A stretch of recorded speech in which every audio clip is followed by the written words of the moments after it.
ఈశ్వరా పరమేశ్వరా చూడరా ఎటు చూడరా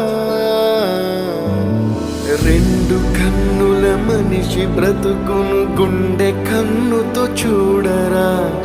ఎదుట పడని వేదనలను నుదుటి కన్నుతో చూడరా ఈశ్వరా పరమేశ్వరా